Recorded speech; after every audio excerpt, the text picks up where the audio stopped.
Hello, dear students. It's Kiran, your teacher, going to teach you Economics Chapter 4 Globalization and the Indian Economy. In this video, we are going to know about 8 important topics of this chapter in the form of 8 questions. So, dear, let's start. Your first question is what is globalization? और हाँ, आपको मैं ये बता दूँ कि आप कृपया बुक को ज़रूर रेफ़र करें। यहाँ पेज नंबर मैंने दिया हुआ है, हर क्वेश्चन में अप्रॉक्सीमेट मैंने पेज नंबर दिया है, और जिसमें नहीं दिया है उसमें मैं आपको डील कर दूँगी कि कौन सा वो क्वेश्चन है और किस पेज पे जा रहा है। तो कृपया आप बुक लेकर बैठें ताकि आप टिक करें। बुक पढ़ना ज़रूरी है।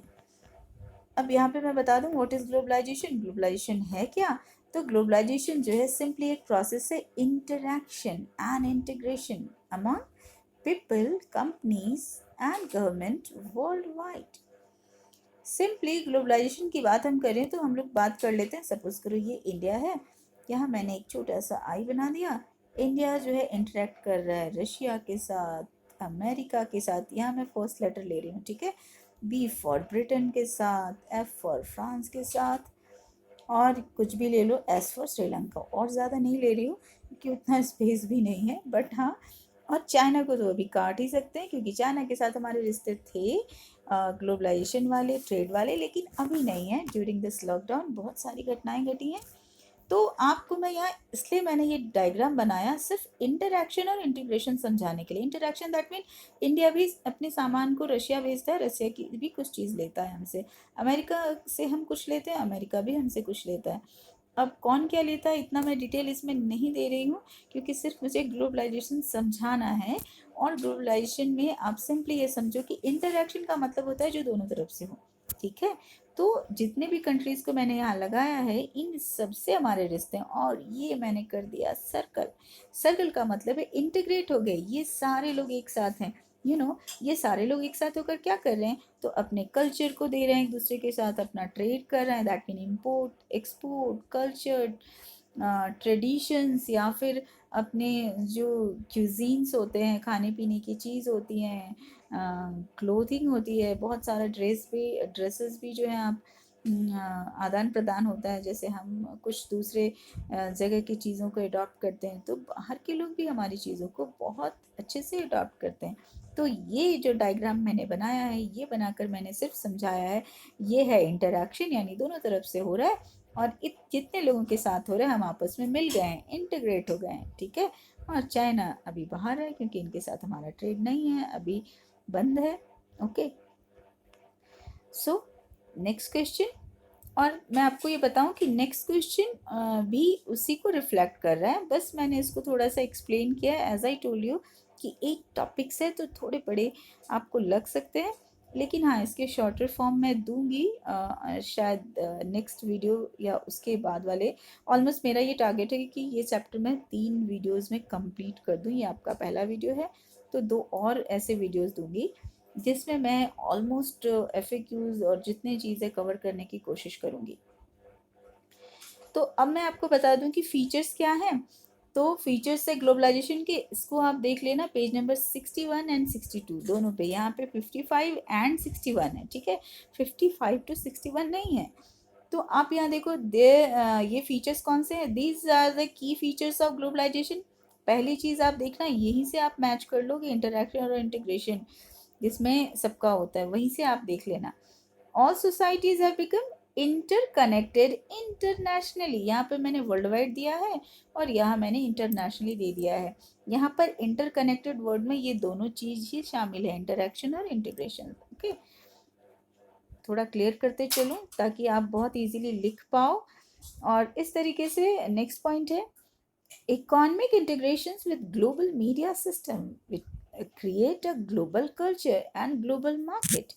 आप देख रहे हो कि जब हम अपने इकोनॉमिक इंटीग्रेशन की बात करते हैं दुनिया के साथ, तो इसमें ग्लोबल मीडिया का बहुत बड़ा योगदान होता है क्योंकि वो क्रिएट करता है ग्लोबल कल्चर और ग्लोबल मार्केट। कैसे? एक बार रुक कर ज़रा सुन लो कि ग्लोबल मीडिया कैसे क्रिएट कर कर देता है ग्लोबल कल्चर और ग्लोबल मार्केट। तो ग्लोबल मीडिया है क्या?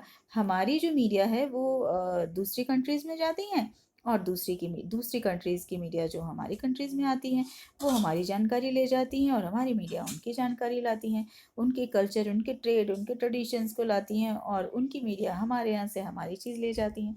तो ये क्या हुआ, ग्लोबल मीडिया जो है बहुत इंपॉर्टेंट रोल प्ले कर रहा है किस चीज़ में, ग्लोबल कल्चर के लिए और ग्लोबल मार्केट के लिए ना। मीडिया भी ये इन्फॉर्मेशन देता है कि भाई इंडिया में बड़ा मार्केट है, इंडिया में इस तरह के मार्केट के लिए, और जो बाहर विदेशी हैं वो अच्छा इंडिया में इस तरह का मार्केट है, इस तरह का सामान वहाँ जो है सेल हो सकता है, तो वो वैसी चीज़ को प्रोड्यूस करते हैं और हमारे मार्केट में उतारते हैं। वैसे ही हम भी करते हैं, विदेशी जानकारी लेकर उनको उनके जैसा सामान प्रोवाइड करते हैं। नेक्स्ट पॉइंट क्या कहता है, it will create a global village and global tourism. Global village और ग्लोबल टूरिज्म है क्या? ग्लोबल विलेज और ग्लोबल टूरिज्म का मतलब है कि जब आदान प्रदान होगा तो पूरी दुनिया ही तो एक गांव जैसी हो जानी है, और टूरिज्म यानी टूर वर्ड से है कहीं जाना आना, ग्लोबल टूरिज्म दैट मीन हमारे यहाँ के बहुत से लोग बाहर घूमने जाते हैं और बाहर के बहुत से लोग हमारे यहाँ घूमने आते हैं, तो हो गए ना एक। तो खाली घूमने आना जाना ही काफ़ी नहीं है, हम एक दूसरे के टूरिज्म में इन्वॉल्व हैं। वो जब हमारे यहाँ आते हैं तो हमारे यहाँ टूरिज्म इंडस्ट्री को बहुत फ़ायदा होता है, और हम जब घूमने कहीं जाते हैं तो वहाँ की टूरिज्म इंडस्ट्री को हम फ़ायदा पहुँचाते हैं। तो ये है ग्लोबलिज्म के फ़ायदे। Next point with question, in fact ये टॉपिक है आपका क्वेश्चन नंबर 3, और टॉपिक नंबर 3 भी आप कंसिडर कर सकते हो। यहाँ मैंने डाल दिया है पेज नंबर 66, आप चेक कर सकते हो। What are the impact of globalization in India. ये मैं इसमें ये बता दूँ, इम्पैक्ट जो है यहाँ सिर्फ मैं ये बता रही हूँ कि क्या प्रभाव पड़ता है और किस फील्ड में प्रभाव पड़ता है, लेकिन ग्लोबलाइजेशन के अच्छे प्रभाव भी होते हैं और बुरे भी होते हैं, that mean advantages as well as disadvantages. लेकिन मैं इसमें कवर नहीं कर पा रही हूँ, एज आई टोल्ड कि जो ब्रॉड मीनिंग वाले जो थे मैं उसको यहाँ पर ले रही हूँ, और उसके सब टॉपिक्स जो है मैं नेक्स्ट वीडियो में लूँगी। तो ग्लोबलाइजेशन का इम्पैक्ट क्या पड़ता है, यानी जब ग्लोबलाइजेशन शुरू हुआ तो उसका प्रभाव क्या पड़ता है। तो सिंपली जो ग्रोथ है फॉरेन इन्वेस्टमेंट का या ग्लोबलाइजेशन का, तो वो किस फील्ड में होता है, in the field of corporate retail and the scientific sector is enormous in the country. हमारे देश में हमारा जो कॉर्पोरेट सेक्टर है, बिजनेस सेक्टर है, रिटेल सेक्टर है या साइंटिफिक सेक्टर है, यहाँ इसका बहुत बड़ा प्रभाव देखने को मिलता है, और ये बहुत ट्रिमेंडस इम्पैक्ट डालता है कौन कौन से फील्ड में, बहुत ज़्यादा। अब मैं ये कहूँ तो गलत नहीं होगा कि ग्लोबलाइजेशन हर फील्ड में प्रभाव डालता है। यहाँ मैंने कुछ बुलेट पॉइंट जैसी चीज़ डाली हैं, आप एक बार फिर चेक करो। See, in the social field, in the monetary field, social field यानी समाज के फील्ड में, इन द मॉनेटरी फील्ड जैसे मनी रिलेटेड चीज़ जिसमें सारी चीज़ आपने देखा कि आती है। थर्ड चीज़ इन द कल्चरल फील्ड, अभी मैंने आपको बताया इससे पहले वाले वीडियो में, सॉरी इससे पहले वाले टॉपिक में, कि कल्चर का भी हम आपस में जो है आदान प्रदान करते हैं ना, और पॉलिटिकल एरिया में भी इसका प्रभाव पड़ता है। होता है ना कि भाई वहाँ पे ये राजनीतिक स्थिति है, वहाँ पे ऐसी सिचुएशन हो गई, तो हमारे देश में भी उसका प्रभाव पड़ता ही है। In recent years, globalization has increased due to improvement in transportation and information technology.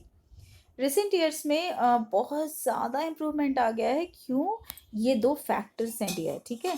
वो कौन से दो फैक्टर हैं, फिर से मैं यहाँ थोड़ा क्लियर करके आपको दिखाऊं, वो कौन से दो फैक्टर हैं जिसकी वजह से, इन दो फैक्टर्स को मैं अलग से लूँगी, कौन से दो फैक्टर हैं जिसकी वजह से ग्लोबलाइजेशन आज बहुत तेज़ी से बढ़ा है। इससे भी क्वेश्चन आते हैं 3 मार्क्स में, तो यही दो हैं, इसी को मैं एक्सप्लेन करूँगी आपको, पॉसिबल हुआ तो नेक्स्ट वीडियो में, कि यही दो फैक्टर हैं। फिर से सुन लो कि अगर ये क्वेश्चन आता है कि वो कौन से फैक्टर है, यहाँ मैंने पूछा है कौन सा इम्पैक्ट है, और यही मैं आपको बता रही हूँ कि वो कौन से फैक्टर्स हैं जिसकी वजह से ग्लोबलाइजेशन इतना तेज़ी से बढ़ा।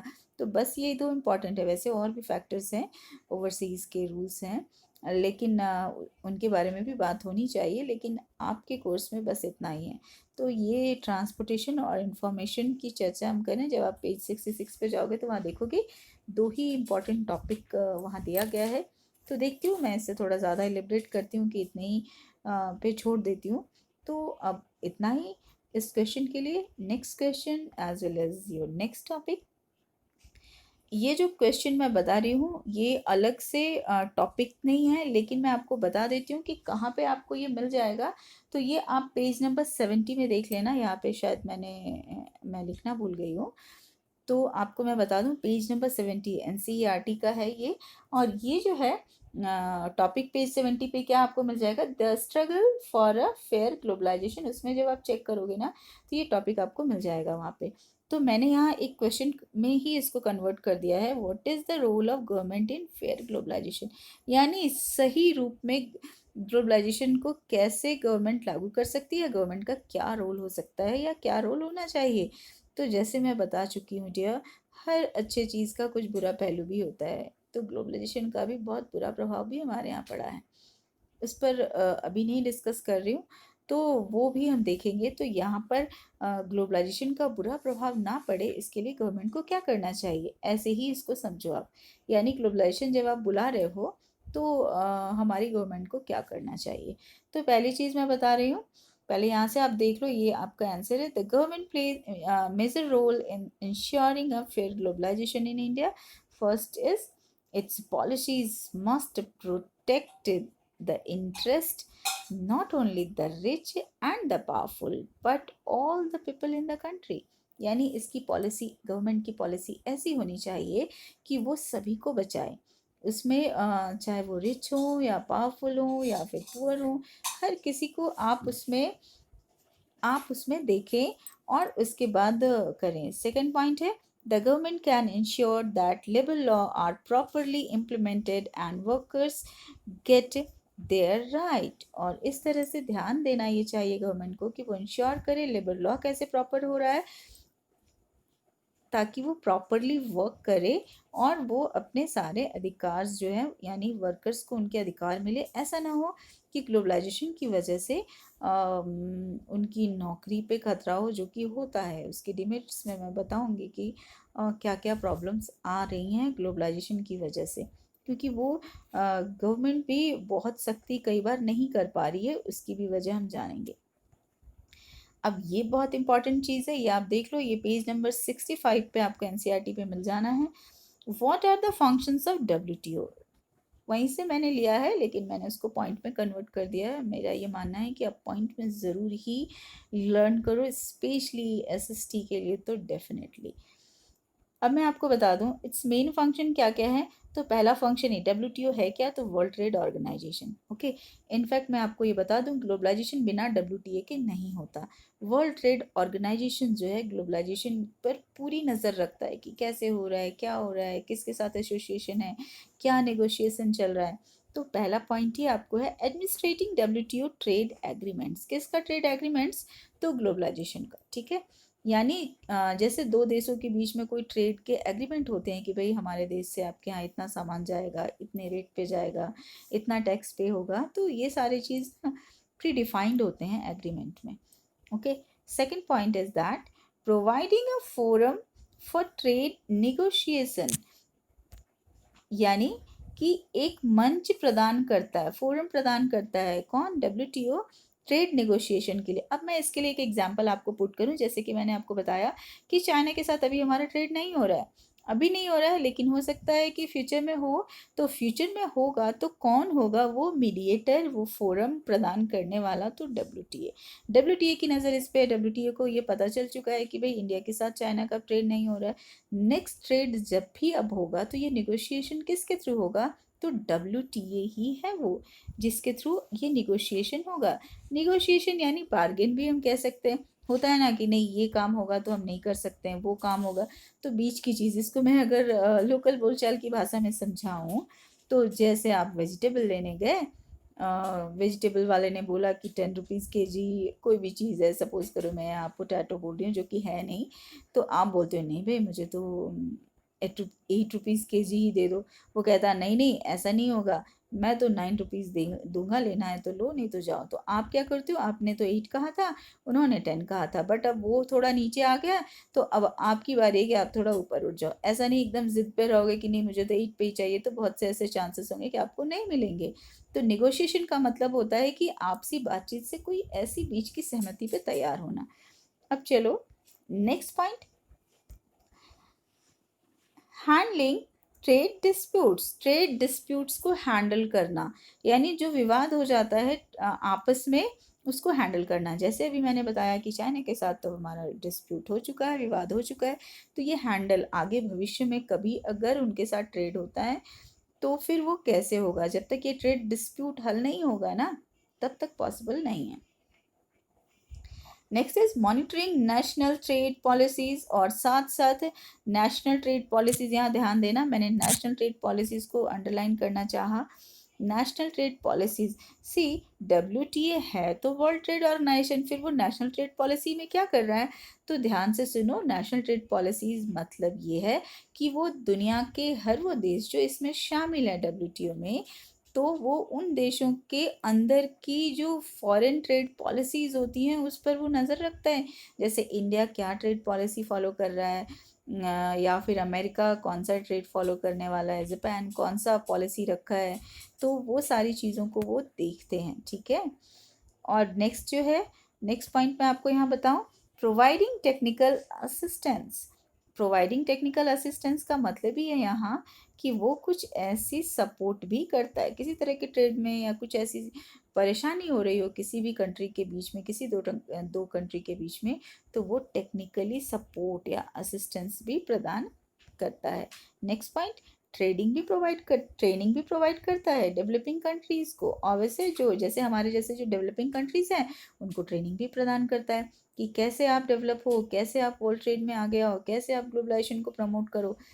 और नेक्स्ट, इंश्योर करता है cooperation with the international organization, यानी वो ये भी देखता है ऐसा तो नहीं है कि किसी देश के साथ कोऑपरेशन नहीं हो रहा है या फिर कुछ ऐसी चीज़ें हो रही है, तो ये सारी चीज़ हैं वर्ल्ड ट्रेड ऑर्गेनाइजेशंस के फंक्शंस। ओके, तो ये आप एक बार कर लो, नोटिस तो कर ही रहे हो, पढ़ा रही हूँ इस वक्त तो, लेकिन उम्मीद ये करती हूँ कि आप कॉपी भी कर रहे होगे, राइट डाउन भी करो।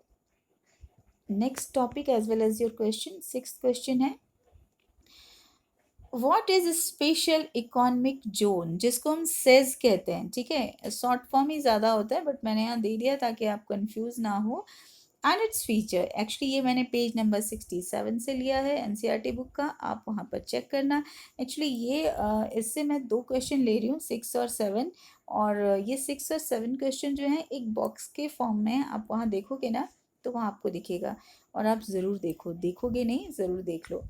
A special economic zone is a geographically bound zone where the economic laws in matter related export, import, and more broad-minded and liberal as compared to the rest part of the country. थोड़ा clear करूँ आपको, तो इस तरह से actually ये है special economic zone, यानी special economic zone government create करती है जहाँ पर वो सारी सुविधाएं देती हैं। यहाँ पर मैं थोड़ा सा एक एग्जांपल जैसा दे रही हूँ, सपोज करो एक छोटा सा एरिया है, हिमाचल प्रदेश में कंसीडर करती हूँ, उनके पास एक छोटा सा उनका जो ज़मीन का उन्होंने एक छोटा सा जोन रखा है, इसको उन्होंने सेज बनाया है। अब सेज है क्या, तो स्पेशल इकोनॉमिक जोन डेवलप जो है कोई भी गवर्नमेंट, अपने स्टेट गवर्नमेंट या सेंट्रल गवर्नमेंट दोनों ही कर सकती है, और ऐसा करके वो क्या करती है, वो सुविधा देती है विदेशी या फिर MNC को अपने यहाँ बुलाने के लिए, ठीक है। अब मैंने अभी तक बताया तो नहीं कि सुविधा क्या देती है, तो वो आप सुन लो, यहाँ पर वो इलेक्ट्रिसिटी की सुविधा, वाटर की facility, transportation, roads, educations, recreations, जिसको मैंने इस सेकंड क्वेश्चन में लिया है, आई मीन 7th क्वेश्चन में लिया है, तो ये सारी सुविधा वो डेवलप करती है, और ये सुविधा देकर वो विदेशी को आपके यहाँ बुलाती है कि आप यहाँ आओ, इन्वेस्ट करो, जिससे यहाँ भी एम्प्लॉयमेंट बढ़ेगा। तो ये स्पेशल इकोनॉमिक जोन होता है, इकोनॉमिक्स का ये इम्पॉर्टेंट पार्ट है। अब फिर से एक बार देखो, मैंने थोड़ा क्लियर कर दिया, तो ये चीज़ फिर से अंडरलाइन कर लो, इकोनॉमिक लॉज इन मैटर्स रिलेटेड, यानी ये एक्सपोर्ट इम्पोर्ट का कोई भी मैटर हो, जिससे इंडस्ट्री लगानी हो या कुछ हो, तो वहाँ पर बहुत सारे लिबरल हो जाना, लचीले बन जाती है, यानी बहुत सारे फ्लेक्सिबिलिटी वो देती है कि ये मत करो, और तो और जैसे मैं इस क्वेश्चन में दूंगी 7th में कि टैक्सेस में भी छूट देती हैं। अब सेल्स जो है वो प्रोजेक्ट किया जाता है as duty, actually tax free area, इनको एक साथ लेना, ठीक है। सेल्स एरिया है क्या, तो वो टैक्स फ्री एरिया होता है। जैसे मैंने अभी छोटा सा एरिया बनाकर दिखाया, किस पर्पज़ से, यानी जो मैंने ये छोटा सा डायग्राम बना के भी दिखाया था, वो किस पर्पज़ से, तो वहाँ पे ट्रेड हो सकता है, किसी किस्म का ऑपरेशन हो सकता है, ड्यूटी टैक्सेस से रिलेटेड चीज़ें, या फिर टैरिफ। टैरिफ एक्चुअली मैं यहाँ बता रही हूँ टैरिफ बैरियर या ट्रेड बैरियर, आप पढ़ोगे, मैंने अभी इस टॉपिक में नहीं दिया है, आगे दूंगी। तो ये सारी चीज़ यहाँ पर छूट मिलती है, ठीक है। आपका जो ये नेक्स्ट क्वेश्चन है, क्वेश्चन नंबर 7, अब लास्ट ही करूँगी, लेकिन मैं यहाँ पर आपको मैं बता दूँ कि आपका जो ये नेक्स्ट क्वेश्चन है, क्वेश्चन नंबर 7, ये क्या कहता है, what are the steps taken by the government to attract foreign investment. वही सारे स्टेप्स हैं जो अभी सेज में आपने देखा, यानी गवर्नमेंट जो होती है किसी स्टेट की या सेंट्रल गवर्नमेंट भी फॉरेन इन्वेस्टमेंट को अपने पास अट्रैक्ट करने के लिए क्या क्या प्रयास करती है। तो सिंपली ये स्टेप्स उठाती हैं, these are the steps taken by the government to attract foreign investment. First, create special zone, जो मैंने अभी आपको सेज बताया, जो स्पेशल इकोनॉमिक जोन होता है, इसी सेज को हम दूसरे नाम से जानते हैं, that is industrial zone. These zones having world class facilities, have you seen, world class facilities होती हैं। अब कौन कौन सी सुविधा, वही जो मैंने इस छोटे एरिया में अभी आपको बताया, यहाँ इलेक्ट्रिसिटी की सुविधा होगी, वाटर की सुविधा होगी, रोड्स की सुविधा होगी, ट्रांसपोर्ट, स्टोरेज, रिक्रिएशन यानी इंटरटेनमेंट के लिए जो होती है, एजुकेशन फैसिलिटी, और तो और ये देखो लेबर लॉ में भी छूट मिल जाती है। Also provide flexibility in labour law. अब इसके लिए मैं आपको चैप्टर 2 में मैंने आपको जो ऑर्गेनाइज सेक्टर के फीचर्स बताए हैं, जैसे कांता की स्टोरी मैंने बताई आपको कि कांता ऑर्गेनाइज सेक्टर में काम कर रही है क्योंकि organise sector certain rules and regulation follow करता है। लेकिन जानते हो special economic zone in fact government ही क्रिएट करती है, और कई बार तो इस जोन में वो अपने ही बनाए उन कानून, लेबर लॉ में भी छूट दे देती है। इसके काफ़ी डिमेरिट भी सामने आते हैं, उस पर हम लोग नेक्स्ट वीडियो में बात करेंगे। अभी ये आप जो है नेक्स्ट 8 क्वेश्चन है, और ये 8th टॉपिक है आपके इस चैप्टर का, what is foreign trade and integration of market. दो अलग चीज़ है और दोनों को मिलाने की बात हम कर रहे हैं। फॉरेन ट्रेड यानी विदेशी ट्रेड, बिजनेस, इंटीग्रेशन यानी आपस में मिलना, जो मैंने आपको फर्स्ट टॉपिक में ही बताया। शुरू करें, पेज नंबर 59 में आप ये टॉपिक देख लेना। और फॉरेन ट्रेड एंड इंटीग्रेशन जो है मार्केट का, उसका मतलब क्या है, तो simply means that production and trade across the countries. इसका सिंपली इतना ही मतलब है यहाँ से जो मैं आपको दिखा रही हूँ। Foreign trade and integration of market का मतलब ही है कि production and trade across the countries जो होता है, बिकॉज इट प्रोवाइड्स अपॉर्चुनिटी। क्या क्या देता है, to provides opportunity for both producers and buyers to reach. अब यहाँ से अंडरलाइन करना, फिर से मैं दिखा रही हूँ थोड़ा क्लियर करके, to reach beyond the market of their own countries. See, यही तो है फॉरेन ट्रेड और इंटीग्रेशन का कमाल, कि ये जो है जितने भी प्रोड्यूसर्स और बायर होते हैं, जैसे इंडिया के जितने भी प्रोड्यूसर और बायर हैं, वो इंडिया के बाहर reach beyond the market of their own countries, India के मार्केट के बाहर भी उनकी पहुंच है, और विदेशों में भी जो लोग हैं उनकी भी पहुंच उनकी कंट्री के बाहर दूसरे देश तक है। तो ये है क्या, तो यही तो है फॉरेन ट्रेड। और फॉरेन ट्रेड है क्या, तो ग्लोबलाइजेशन की वजह से ही तो फॉरेन ट्रेड पॉसिबल है, वरना तो जैसे चाइना के साथ हमारा ट्रेड बंद है तो हमने उसे क्लोज कर रखा है, यानी फॉरेन ट्रेड, चाइना के साथ हमारा फॉरेन ट्रेड क्लोज है अभी की डेट में, आज की डेट में, ये लॉकडाउन का पीरियड है इस दौरान, ठीक है। Next point is goods travel from one country to another country. Obviously goods जो है आपका वन कंट्री से अनदर कंट्री में ट्रैवल कर लेते हैं, दैट मीन आप उसको एक्सपोर्ट कर देते हो और कभी इंपोर्ट भी करते हो, दोनों में ही गुड्स का ट्रैवल होता है एक कंट्री से दूसरे कंट्री में। किस वजह से, तो इसी वजह से ना, क्योंकि ये फॉरेन ट्रेड है तो उसका ये फीचर है। नेक्स्ट है competition among producer of various countries as well as buyers prevail। और तो और इसकी दूसरी बुरी बात मैं कंसिडर करूँ और अच्छी बात, जैसे कंपटीशन अच्छा भी होता है तभी तो आप compete करोगे, और बुरा इसलिए होता है कि अगर आप में उतनी क्षमता नहीं है तो आप पिछड़ जाओगे। वही चीज़ है जिसकी वजह से हमारे देश को बहुत नुकसान भी हुआ है, क्योंकि हमारे जो प्रोड्यूसर्स हैं या फिर जो भी इस तरह के जो प्रोड्यूस कर रहे हैं सामान, उनमें इतनी कम्पिटिटिवनेस ना होने की वजह से विदेशी मार्केट के से आए सामान के सामने हमारा सामान टिक ही नहीं पाता। हालांकि अब स्थिति बहुत सुधर गई है, Competition among producers and various countries as well as buyers prevail. यानी हमारे देश में और बाहर दोनों ही जगह जो competitions है वो व्याप्त हैं, prevail यानी व्याप्त हैं. दस फॉरेन ट्रेड, जिस वजह से फॉरेन ट्रेड जो है वो सिंपली क्या कहता है, leads to integration of market across the countries. और फॉरेन ट्रेड की वजह से ही हमारा जो इंटीग्रेशन होता है पूरी दुनिया की मार्केट से हम मिलते हैं. तो दैट्स इट. ये था आपका ग्लोबलाइजेशन चैप्टर का बहुत ऑलमोस्ट जो इम्पोर्टेंट पार्ट्स हैं मैं इसमें दे चुकी हूँ. पर हाँ, इसके बाद भी और भी इम्पोर्टेंट पार्ट्स हैं जो मैं आपको डेफिनेटली जल्दी ही दे दूँगी. और होपफुली आप पढ़ रहे होगे, डेफिनेटली पढ़ो, क्योंकि आपके लिए बहुत अच्छा होगा, क्योंकि आगे रिवीजन का वक्त हमें मिलने वाला है. तो चलो dear, bye, have a nice day dear.